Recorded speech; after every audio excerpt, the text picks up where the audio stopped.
Salam alaikum, shalom aleichem, que la paix soit sur vous. Bienvenue, mesdames, dans ce 22e épisode du podcast Fini les dettes, votre rendez-vous hebdomadaire pour reprendre le contrôle de vos finances et bâtir la vie que vous méritez. Ici, mesdames, nous parlons d'argent entre femmes, sans tabou ni langue de bois, pour atteindre la liberté financière. Pour celles qui ne me connaissent pas encore, je me présente. Je suis Malika Deriche, écrivaine, rentière dans l'immobilier et podcasteuse passionnée par l'autonomie financière et personnelle. Aujourd'hui, nous allons parler d'un sujet qui empêche trop de femmes d'accéder à la sérénité financière qu'elles méritent. Il s'agit du tabou de l'argent. Pourquoi l'argent est-il encore un sujet aussi sensible? Pourquoi tant de femmes évitent-elles d'en parler même avec leurs conjoints ou leurs proches? Comment ce silence nous empêche-t-il de grandir, d'investir et d'atteindre notre liberté financière? Dans cet épisode, nous allons déconstruire le tabou de l'argent et voir comment le surmonter. Cet épisode est composé de 4 parties. Partie 1, pourquoi l'argent est un tabou? Partie 2, en quoi ce tabou nous freine-t-il? Partie 3, comment surmonter ce tabou et reprendre le pouvoir? Partie 4, bilan de l'épisode. Comme tous les mardis, comme d'habitude, mesdames, je vous invite à prendre de quoi noter. Je vous invite aussi à vous abonner, à activer la cloche de notification si ce n'est pas encore fait. Installez-vous confortablement et plongeons ensemble dans ce 22e épisode. Commençons par la partie 1. Pourquoi l'argent est-il un tabou? Le tabou de l'argent est profondément ancré dans nos sociétés et surtout dans notre éducation. L'argent est perçu comme un sujet indélicat. On ne parle pas de son salaire, on ne demande pas combien quelqu'un gagne, on ne se vante pas de sa réussite. Les croyances populaires alimentent ce tabou. L'argent est sale. Les riches sont égoïstes. Si tu parles d'argent, c'est que tu es obsédé par l'argent. Il y a aussi une autre croyance un peu plus tordue, j'ai envie de te dire, c'est parler d'argent va le faire disparaître. Si tu parles de combien tu gagnes, tu vas plus avoir de salaire ou tu n'auras plus d'argent. Vraiment, le fait de croire qu'il y a un problème avec l'argent est en soi un véritable problème. Les femmes sont particulièrement touchées par ce que je peux appeler ce phénomène. Parce qu'on nous a appris à être discrète et à ne pas revendiquer notre réussite financière. Demander une augmentation ou fixer ses prix quand on est entrepreneur est souvent perçu comme de l'arrogance. Conséquence, on s'auto-censure. On n'ose pas poser de questions, demander conseil ou exiger ce que l'on mérite vraiment. Dites-moi en commentaire, vous mesdames, quelle est la croyance la plus forte que vous avez sur l'argent? Dites-moi aussi pourquoi est-ce que vous pensez que l'argent est un tabou? Partie numéro 2, en quoi ce tabou nous freine-t-il? Nous le savons, les tabous sont mauvais pour la santé. Ils nous mènent la vie dure et du coup, ils sont mauvais pour la santé parce qu'ils nous empêchent de voir les choses telles qu'elles sont vraiment et créent des peurs très souvent irrationnelles. Je vous l'ai déjà dit dans un précédent épisode du podcast, pour moi, la peur n'existe pas. C'est juste une invention de l'esprit, une illusion. Le tabou de l'argent, c'est un tabou particulier. En effet, il nous handicape. Il nous maintient dans une situation souvent très déplaisante et très inconfortable sans qu'on puisse en changer, évoluer ou l'améliorer. Le tabou de l'argent empêche d'apprendre et de progresser. Logique, si personne ne parle d'argent, comment est-ce qu'on apprend à bien le gérer? Les hommes parlent plus d'investissement entre eux, alors que beaucoup de femmes n'osent même pas poser de questions. Vous savez, personnellement, vous le savez, je suis chef d'entreprise, je me définis comme une femme d'affaires, j'aime beaucoup. Et quand je parle d'argent avec les hommes, il y a toujours 1 à 2 secondes de retenue, comme s'ils ne savaient pas vraiment comment se positionner. Je sais très bien qu'ils parlent d'argent entre eux, je le sais. Je le sais. Ils parlent d'argent, ils s'en vantent, hem, ils font, ce qu'on nous a interdit de faire. Ils font ce qu'on nous a dit, de pas faire, clairement. Que ce soit en famille ou entre amis, j'ai envie de vous dire.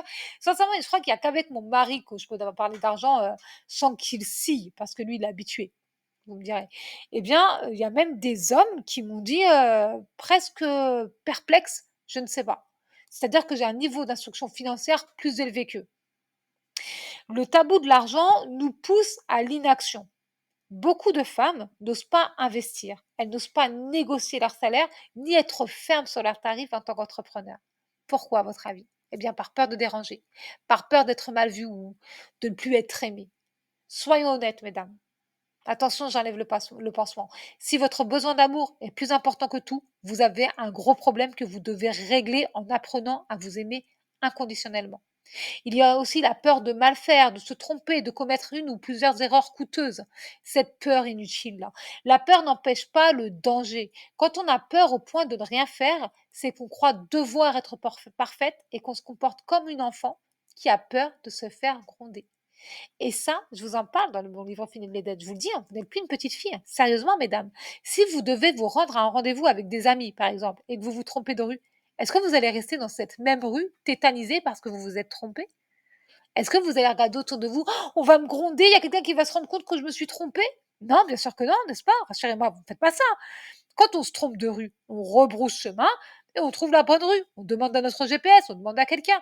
Eh bien, pour les investissements et tout dans la vie, c'est la même chose. Et rassurez-vous, mesdames, avant d'investir, vous apprenez à le faire. Vous informez, vous vous formez pour limiter la casse, pour limiter la marge d'erreur. Je veux vraiment que vous gardiez en tête que nul n'est infaillible, pardon, mais que les erreurs ne sont pas insurmontables. Se tromper ne signifie pas signer son arrêt de mort. Personne ne va venir vous couper la tête, vous n'irez pas sur le bûcher parce que vous parlez d'argent, que vous savez bien le gérer, l'investir et que vous vous enrichissez. Je vous assure, tout va bien. Je le fais moi-même. Je parle d'argent ouvertement, y compris avec des hommes. Qu'ils soient attendus ou pas, ça ne me regarde pas. Qu'ils aient la réponse ou pas, c'est pas grave. Si je leur pose une question et qu'ils n'ont pas la réponse, bah, je vais voir ailleurs, tout simplement. Ça nous amène au point suivant. Tabou de l'argent maintient dans la dépendance. Je viens de tilter. En fait, les gens me regardent parce qu'ils me regardent un peu de travers parce que je suis une femme indépendante. Je parle d'argent ouvertement. Je suis pas maintenue par ce tabou-là, parce que le tabou de l'argent maintient dans la dépendance. Ne pas parler d'argent avec son conjoint, par exemple, c'est prendre le risque de ne pas connaître ni comprendre la situation financière de foyer. En cas de séparation, on se retrouve vulnérable. La peur de le tabou de l'argent entretient la peur et la honte. Certaines femmes cachent leurs difficultés financières par peur du jugement des autres. Elles préfèrent subir plutôt que d'affronter la réalité. Si vous saviez combien de lectrices de Fini les dettes ont avoué mentir sur l'état de leurs finances, faire comme si tout allait bien alors qu'elles croulaient sous les dettes, franchement, vous n'en reviendriez pas. Parler de l'argent, c'est une bonne chose parce que ça permet de trouver des solutions. Si vous avez lu mon livre Fini les dettes, vous le savez, j'étais comme ça. Je faisais la même chose. Donc je ne juge pas, je me moque pas du tout. Je vivais au-dessus de mes moyens. J'avais plusieurs milliers d'euros de dettes et pourtant je faisais comme si tout allait bien. Sincèrement, j'invitais tout le monde à manger. Ah, je dépensais des centaines d'euros, comme s'il y en avait des milliards sur mon truc. C'est parce que j'en parle librement maintenant que d'autres femmes osent le faire. À cette époque-là, ma vie, c'était un véritable désastre pour rester poli. Je faisais semblant, je faisais comme tout le monde. Tout le monde faisait ça autour de moi. Tout le monde avait des problèmes d'argent. L'argent, ça va, ça vient. Je vous en parle de finir les dettes. Qu'est-ce que cette période m'a énervée? Qu'est-ce que ça m'exaspérait d'entendre les femmes se plaindre de l'argent et de jamais chercher la moindre solution. Elles étaient persuadées que c'était comme ça parce qu'elles étaient une femme, que de toute façon, elles étaient une femme, tu vas mourir pauvre. Tu vas mourir et déjà, si tu as un tombeau, c'est bien. Sinon, tu iras à la fosse commune. Mais quelle horreur! Et je sais bien, parce que je parle librement d'argent, que d'autres femmes osent le faire. Et c'est une bonne chose, parce qu'ensemble, on peut trouver des solutions adaptées à chaque situation. Il est plus que temps de briser ce cercle vicieux. Ce qui nous amène tout naturellement à la partie 3 de ce 22e épisode. Partie 3.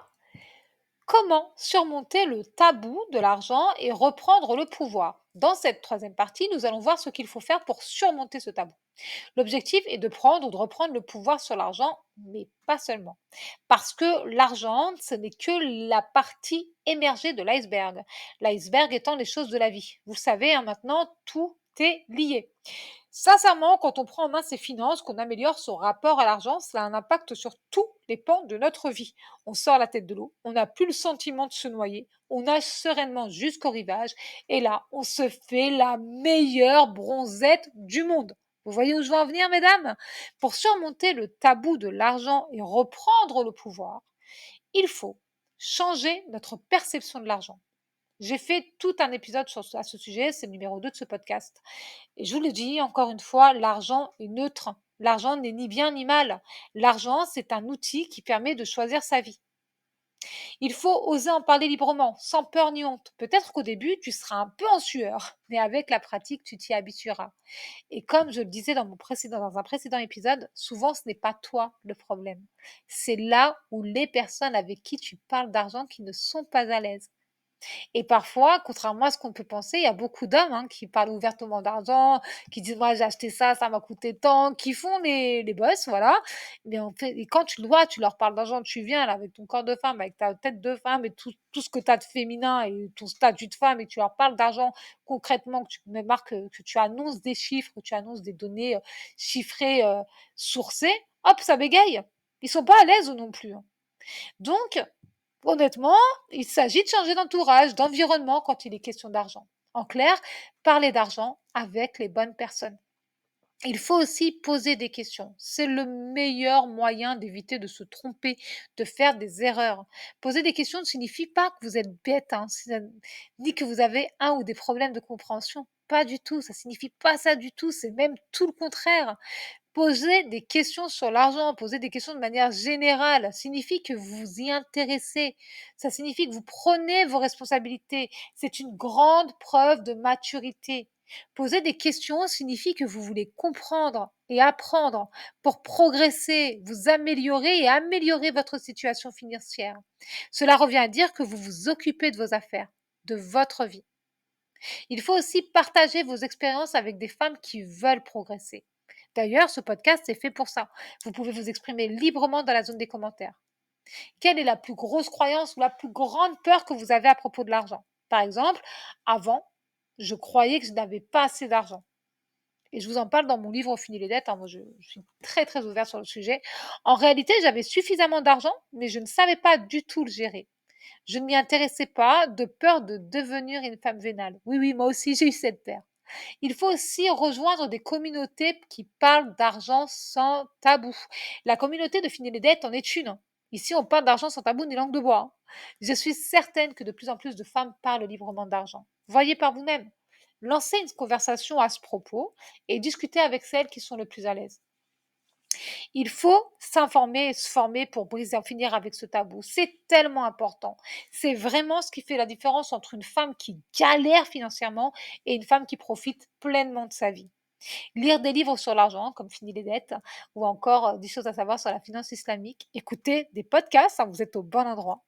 Il faut aussi se renseigner sur l'épargne, l'investissement, l'entrepreneuriat. Et s'il vous plaît, n'agissez pas comme une automate. Prenez le temps de vous renseigner et agissez en fonction de ce qui vous correspond, de votre situation actuelle, de votre ou de vos objectifs et de vos valeurs. C'est tellement important. Vous êtes le centre de votre vie. Vous ne pouvez pas agir comme une automate parce que vous n'en êtes pas une. Il faut aussi s'entourer de personnes qui pensent comme nous. Si votre entourage voit l'argent comme un mal nécessaire, il sera plus difficile d'évoluer. Recherchez des cercles qui valorisent l'indépendance financière. Prendre le contrôle de ses finances, c'est la clé du succès. Faites votre budget mensuel et suivez-le régulièrement, une fois par semaine, pendant votre pause budget. Personnellement, et je sais que vous le savez, je recommande de faire cette précieuse pause budget hebdomadaire le mardi parce que tous les mouvements bancaires de la semaine passée sont enregistrés et pris en compte. On dit qu'ils sont passés en écriture et enregistrés. Il faut automatiser son épargne et payez-vous en premier.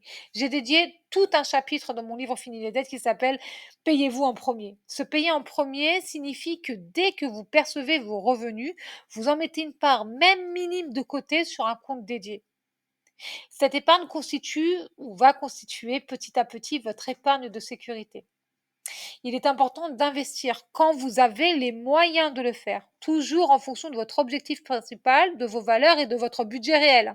Vous pouvez investir dans l'immobilier et ou les métaux précieux.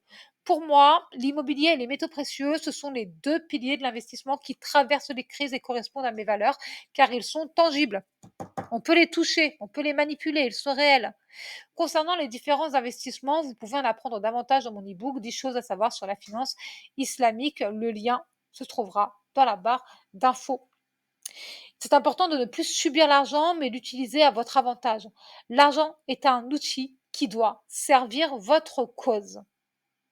Nous voilà arrivés au bilan de l'épisode. Voilà ce que je veux que vous reteniez, mesdames, ce que vous devez retenir aujourd'hui. Le tabou de l'argent empêche d'apprendre et de grandir. Ne pas parler d'argent nous maintient dans la peur et la dépendance. Pour se libérer de ce tabou, il faut oser poser des questions et s'entourer de personnes qui parlent d'argent de manière saine.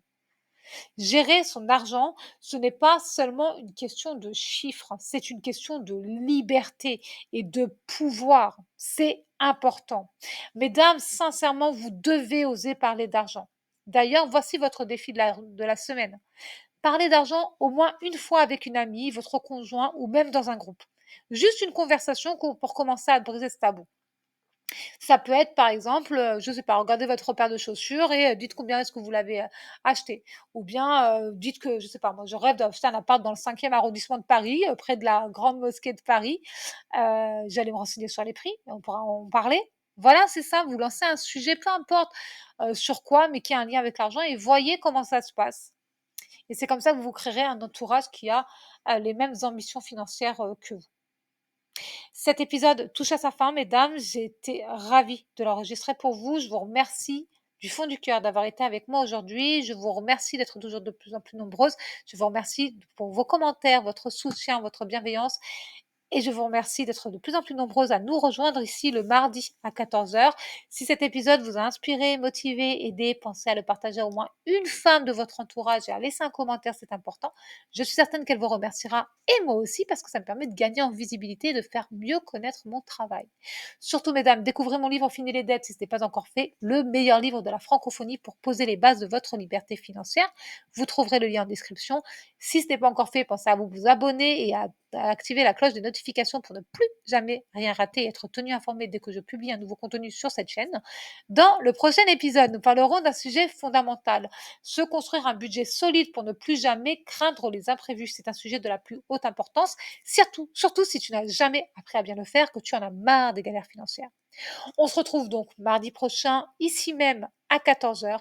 D'ici là, mesdames, et comme d'habitude, prenez grand soin de vous et n'oubliez pas, prenez grand soin de vous et de vos finances, pardon, et n'oubliez pas, votre réussite est entre vos mains. Bye bye!